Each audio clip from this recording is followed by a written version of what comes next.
Всем привет, с вами Алла, и в этом видео будем шить вот такую заготовку. Шьется быстро, легко, просто, а главное из остатков от шитья.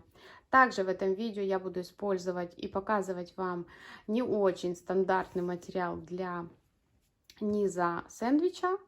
Мне очень понравился этот способ, способ, материал, и я его буду в дальнейшем использовать. Поэтому посмотрите, это новый опыт. Я ни у кого такого не видела.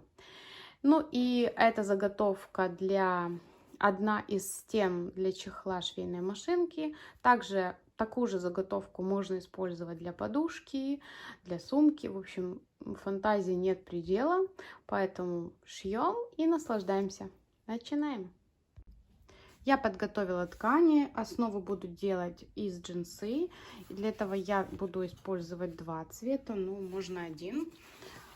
Вот у меня будет этот в верхней части и черный будет в нижней части. Также взяла ткани, которыми буду делать мелкие элементы.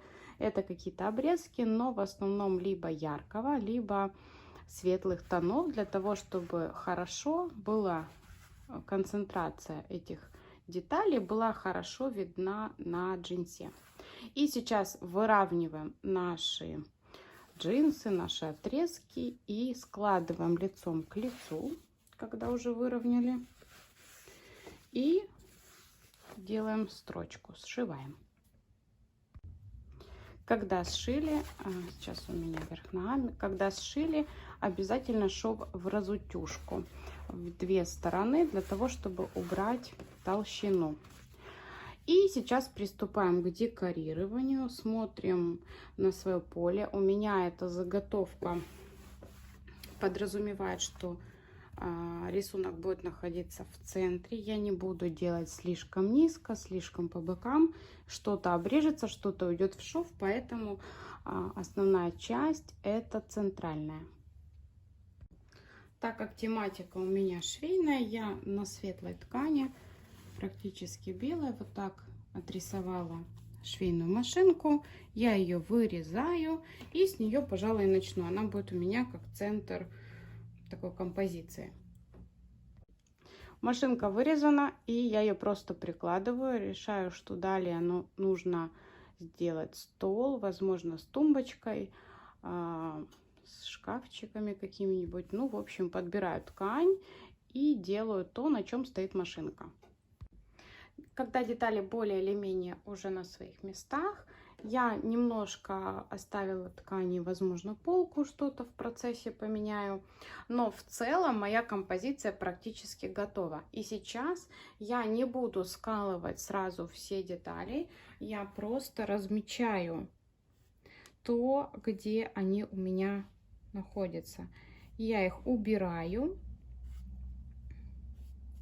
Здесь я уже вот сделала линию, я их все убираю, и во время уже шитья под машинкой я буду их подкладывать там, где они должны быть.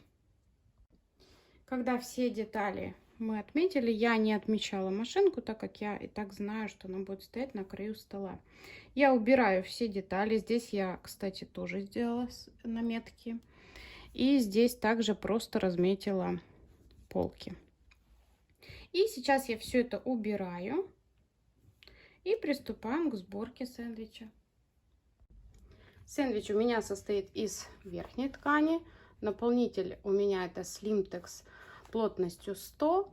И впервые для ткани бэка я буду использовать вот такой материал.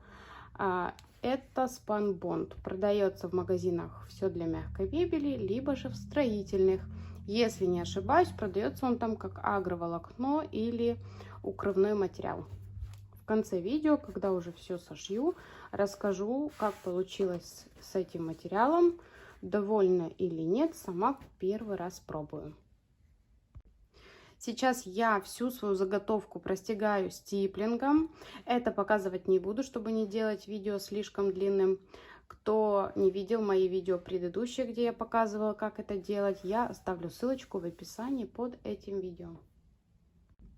Стежка готова. Сразу могу сказать, этот материал показал себя очень хорошо. Буду его использовать и в дальнейших работах. Сейчас наведу немного стежку, так как это мел, и он немного стерся при стежке. И на видео он практически не виден, но он все же есть. Сейчас наводим и к машинке. Этот элемент я уже сделала, все показывать вам не буду, так как все детали пришиваются по одному и тому же принципу. Это свободная ходовая стежка. Я отключила нижний транспортер, одела лапку для свободной ходовой стежки. Номер иглы у меня 100, игла для кожи. Можно было бы взять для джинсы, и это было бы ее прямое назначение.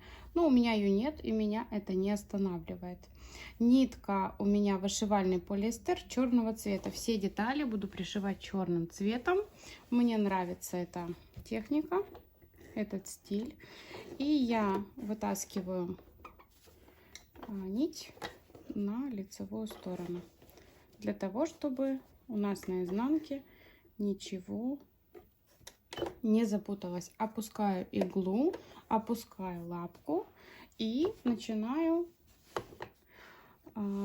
делать строчку. Сначала несколько стежков вперед, потом назад и затем опять вперед. Я надеюсь, вам хорошо видно. Деталь лучше придерживать, ну либо больше закрепить. У меня здесь только одна булавочка. Кстати, вторую заготовку я сделаю подобную, но уже на обычном ходу машины, без свободной ходовой стежки. Для тех, кто боится, эту ниточку я обрезаю. Для тех, кто боится, возможно, просто нет лапки, не хочет заморачиваться, это можно сделать и на обычном ходу машины. Это будет тоже аппликация, но немножко другая. Тоже будет с открытым срезом.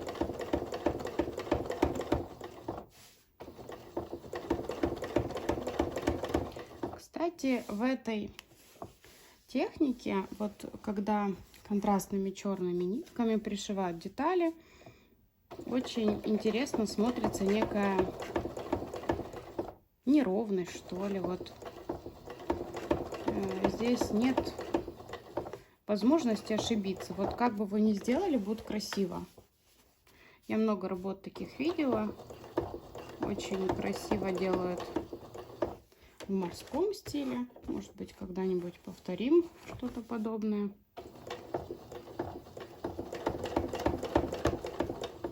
Я за то, чтобы делать вещи, которые нужны, которые применяются, которыми пользуешься.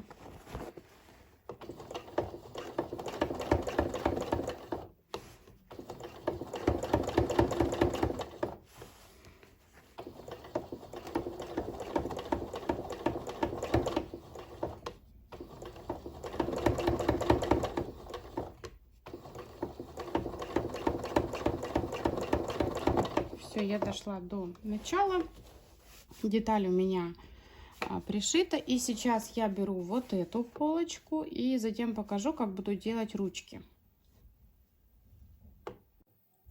Какие-то мелкие элементы, такие как ручки, я не прорисовываю, я их рисую уже на машинке.